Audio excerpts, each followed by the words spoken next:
అమరావతి రాజధానిలో నిర్మాణ పనులను రాష్ట్ర మంత్రులు నారాయణ, వంగలపూడి అనిత, కొండపల్లి శ్రీనివాస్ కలిసి పరిశీలించారు.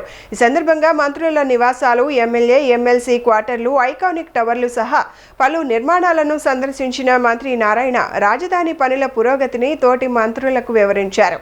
అనంతరం మీడియాతో మాట్లాడిన హోంమంత్రి వంగలపూడి అనిత, అమరావతి ఆంధ్రప్రదేశ్ ఆత్మగౌరవానికి ప్రతీకగా నిలుస్తోందని అన్నారు. మంత్రి నారాయణ ఆధ్వర్యంలో నిర్మాణ పనులు వేగంగా కొనసాగుతున్నాయి. డిసెంబర్ నాటికి 4000 ఇళ్లను ప్రభుత్వానికి అప్పగించనున్నట్లు తెలిపారు. రాజధానితో రైతులు, ఉద్యోగులు, కార్మికులకు భావోద్వేగ అనుబంధం ఉందని పేర్కొంటూ ప్రజలంతా అమరావతికి వచ్చి అభివృద్ధిని ప్రత్యక్షంగా చూడాలని పిలుపునిచ్చారు. మంత్రి కొండపల్లి శ్రీనివాస్ మాట్లాడుతూ ప్రపంచ స్థాయి రాజధానిగా అమరావతిని తీర్చిదిద్దే లక్ష్యంతో ప్రణాళికాబద్ధంగా పనులు కొనసాగుతున్నాయని చెప్పారు. ముఖ్యమంత్రి చంద్రబాబు నాయుడు దూరదృష్టిలో రాజధాని నిర్మాణం జరుగుతోంది. ఎమ్మెల్యే, ఎమ్మెల్సీ నివాసాల నిర్మాణాలు పూర్తయ్యాయని, మిగిలిన భవనాలు కూడా త్వరలో పూర్తవుతాయని తెలిపారు. అప్పుడు ప్రతిపక్ష నాయకుడు, ఇప్పుడు పులివెందుల ఎమ్మెల్యే గొడ్లపాటి నాయకుడు జగన్మోహన్ రెడ్డి కూడా ఇక్కడే ఉండాలి రాజధాని అని చెప్పిన సందర్భాన్ని కూడా ఈ సందర్భం గుర్తు చేయాలి. తర్వాత వచ్చిన పరిణామాలు మీ అందరికీ తెలుసు. 2019లో ఎన్నో మాటలు చెప్పి ఇక్కడే అమరావతి ఉంటుంది అని చెప్పి కలబుల్లి మాటలు మాట్లాడిన తర్వాత సీఎం అయిన ఆ వ్యక్తి తర్వాత 2019 నుంచి 24 వరకు కూడా అమరావతిని కంప్లీట్గా నాశనం చేయడమే కాకుండా 3 రాజధానులని ఒక తెరలేపడం. మళ్ళీ అగైన్ 2024లో ఎన్డీఏ కూటమి గవర్నమెంట్ మీద ప్రజలకున్న నమ్మకం, ఆ నమ్మకంతో ఈరోజు మళ్ళీ తిరిగి మేము గవర్నమెంట్ ఫామ్ చేసిన తర్వాత మళ్ళీ అమరావతిని ఏ రూపుకి తీసుకొచ్చామని చూపించడానికి ఈరోజు ఇక్కడ మేమందరం కూడా చూడటానికి మేమందరం ఈరోజు ఇక్కడ రావడం జరిగింది. ఇక్కడికి వచ్చినంత వరకు కూడా ఇంత ఎస్టాబ్లిష్మెంట్లు జరుగుతున్నాయని సంగతి తెలుసు, కానీ మేము కూడా చూడాలి అని గౌరవ మంత్రి గారు నారాయణ గారు మమ్మల్ని ఇక్కడ తీసుకురావడమే కాదు 10 మందికి మనం తెలియజెప్పాలి ఇక్కడ మనం జరుగుతున్న పరిణామాలు కానీ జరుగుతున్న అభివృద్ధి కానీ. ఎందుకు ఈ మాట చెప్తున్నామంటే ఇప్పుడే నేను మా నారాయణ గారు, మా సోదరులు కొండపల్లి శ్రీనివాస్ గారు, మేము అందరం కూడా వచ్చేటప్పుడు సరే మనం చూడటంతో పాటు ప్రజలు చూడాలి, ముఖ్యంగా రాబోయే తరం వాళ్ళు కూడా చూడాలి. ఎందుకంటే ఇక్కడ జరగబోయే కార్యక్రమాలు కూడా చూస్తుంటే ఒక ఐకానిక్ బిల్డింగ్స్ కానీ, ఒక అసెంబ్లీ బిల్డింగ్ కానీ, ఈరోజు ఇక్కడ మనం ఉన్నాం ఎమ్మెల్యే క్వార్టర్స్ కానీ, ఒక మినిస్టర్స్ క్వార్టర్స్ కానీ, ఎమ్మెల్సీ క్వార్టర్స్ కానీ, ఐఏఎస్ ఆఫీసర్ బిల్డింగ్లు కానీ, ఐపీఎస్ ఆఫీసర్ బిల్డింగ్లు కానీ, అదేవిధంగా అన్నీ కూడా ఒకే దగ్గర ఉండేటట్టుగా ఒక ఆఫీసు సెటప్లు కానీ ఇవన్నీ కూడా చూస్తూ ఉంటే ఇది కదా ఆంధ్రప్రదేశ్ భవిష్యత్తు అంటే, ఇది కదా ఎన్డీఏ కూటమి గవర్నమెంట్ మీద ప్రజలకున్న విశ్వాసాన్ని మేము అందరం కూడా నిలబెట్టుకుంటున్నామంటే. అంటే ఇలాంటి ఎస్టాబ్లిష్మెంట్ అన్నీ ఉన్న చోట తిరిగి అతను బుద్ధి లేకుండా మావిగన్ అని పేరు చెప్పి మళ్ళీ ఇంకొక కన్ఫ్యూషన్కి తెరలేపటం. అసలు ఆ మావిగన్ అనే పదాలు ఉపయోగిస్తున్న చాలామందిని వాళ్ళు మీరు వస్తే చూపించడానికి మేము కూడా రెడీగా ఉన్నాం, ఇక్కడ ఏం జరుగుతుందో చూపించడానికి. ఇక్కడ జరుగుతున్న ఐకానిక్ బిల్డింగ్స్ గురించి కానీ, స్ట్రక్చర్స్ గురించి కానీ, ఇప్పుడు గౌరవ మంత్రి గారు చెప్తున్నారు ఈ డిసెంబర్ కల్లా సుమారుగా 4000 మందికి మేము హ్యాండ్ ఓవర్ చేస్తాం.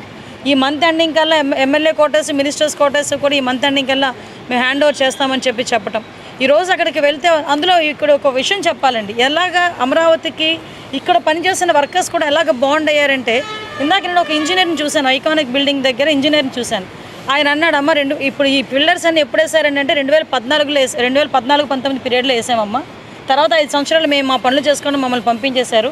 తర్వాత తిరిగి మళ్ళీ ఇక్కడికి ఆ అనుబంధంతో ఇక్కడికి వచ్చి పనిచేస్తున్నాను అంటే ఒక ఎమోషన్ కనెక్ట్ అయ్యి ఇక్కడ మన రాజధాని మనం నిర్మించుకుంటున్నామన్న ఒక భావనలో ఇక్కడ పనిచేస్తున్న ప్రతి ఒక్క ఎంప్లాయీ దగ్గర నుంచి ఆఖరికి ఇటుకు మోసే వాళ్ళు కూడా ఒక ఎమోషన్తో ఇక్కడ కనెక్ట్ అయి ఉన్నారు.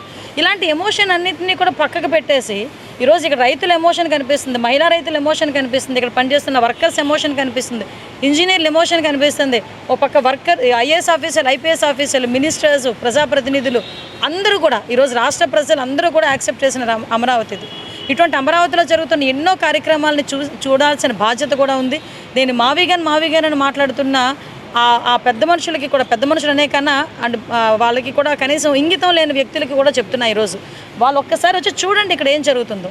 ఎప్పుడు చూడు ఇందులోని ఏది ఎతుకుదామా అన్నది చూసే మనుషులే తప్పించి ఇక్కడికి వచ్చి పాజిటివ్గా చూస్తే ఇక్కడ ఇంత అమరావతి, ఇంత ఎస్టాబ్లిష్మెంట్ కనిపిస్తుందా అన్న సంగతి కూడా తెలుస్తుంది. నేను క్యాబినెట్లో కూడా దీని గురించి ప్రస్తావించినప్పుడు అనేక అంశాలు ఇక్కడ ప్రస్తావించడం జరిగింది. అడ్మినిస్ట్రేషన్ బ్లాక్ అని ఒక ఏరియా అంతా కూడా అడ్మినిస్ట్రేషన్ పెట్టడం, అలాగే క్వాంటమ్ ఎడ్యుకేషన్ వ్యాలీ అని కొంత పెట్టడం, అలాగే మెడికల్ సైడ్ ఒక కొంత బ్లాక్ పెట్టడం, అలాగే క్వాంటమ్ వ్యాలీకి కొంత బ్లాక్ పెట్టడం, ఒక వరల్డ్ క్లాస్ సిటీ నిర్మాణానికి ఏ రకంగా ప్లాన్ చేశారనేది ప్రత్యక్షంగా నేను డిజిటలైజ్గా చూడడం జరిగింది.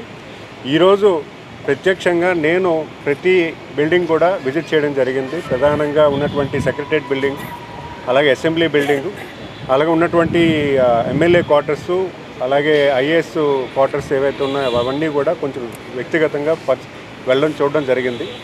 చాలా సంతోషం అనిపిస్తుంది. ఎందుకంటే విడిపోయిన ఆంధ్రప్రదేశ్ అప్పుడు మనందరం కూడా మనం ఒక రాజధాని కోల్పోయామనే విషయాన్ని చాలామంది మాట్లాడడం జరిగింది. గౌరవ ముఖ్యమంత్రి గారు చాలా దూరదృష్టితో మన ఆంధ్రప్రదేశ్ ప్రజానీకానికి గర్వంగా చెప్పుకున్నటువంటి రాజధాని నిర్మించాలని, రాష్ట్రానికి భారం లేకుండా, రాష్ట్ర బడ్జెట్కి ఎటువంటి భారం లేకుండా రైతుల దగ్గర మెప్పించి రైతులందరినీ కన్విన్స్ చేసి 29 గ్రామాలు వికెట్ చేయించి 33,000 ఎకరాలని భూమిని ఎక్వైర్ చేసి రాజధాని నిర్మాణానికి కూడా స్పెషల్గా బడ్జెట్ తీసుకొచ్చి రాష్ట్ర బడ్జెట్కి ఒక్క రూపాయి కూడా భారం లేకుండా రాజధాని నిర్మాణానికి కావాల్సినటువంటి బడ్జెట్ కూడా ఒక స్పెషలైజ్డ్ పద్ధతులు తీసుకొచ్చి ప్రపంచంలో కూడా ఏ దేశంలో కూడా ఇలాంటి ఒక రాజధాని నిర్మాణం కొత్తగా పెట్టడం అనేది సరికొత్త ఆలోచన. అది నేనైతే చాలా ఆనందంగా ఉంది. ఎందుకంటే ఆయన దూరదృష్టి 10 సంవత్సరాల ముందే ఇదంతా కూడా ఆలోచన చేసి కార్యరూపం చేయడం జరిగింది. మరి అలాంటి నాయకత్వంతో ఈరోజు మన రాజధానిని నిర్మాణం చేసుకుంటున్నాము. ఈరోజు చూసుకుంటే అడ్మినిస్ట్రేటివ్ సెక్రటరియట్ చూసుకుంటే అందరూ కూడా అన్ని ఆఫీసెస్ కూడా ఒకే ప్రాంగణంలో ఉంటాయి. సామాన్యుడు ఎవరు ఏ ఇబ్బంది ఉన్నా కూడా వెంటనే ఆ సంబంధిత ఆఫీసర్స్ అందరూ కూడా ఒకే చోట ఉండడం జరుగుతుంది. అలాగే అడ్మినిస్ట్రేషన్లో కూడా నిర్ణయాలన్నీ కూడా అందరూ ఒకే చోట ఉంటారు కాబట్టి నిర్ణయాలు కూడా చాలా ఫాస్ట్గా ఉంటాయి. అలాగే అడ్మినిస్ట్రేషన్ కూడా వాక్ టు వర్క్ ఎంప్లాయీస్కి కానీ లేకపోతే ఉన్నటువంటి గ్రూప్ 1 గ్రూప్ 2 సెక్రటరియట్ ఎంప్లాయీస్కి కూడా పక్కనే క్వార్టర్స్ కట్టడం కూడా వాక్ టు వర్క్ దగ్గరగా వచ్చి వర్క్ చేసుకోవడానికి ఆస్కారం ఉంటుంది.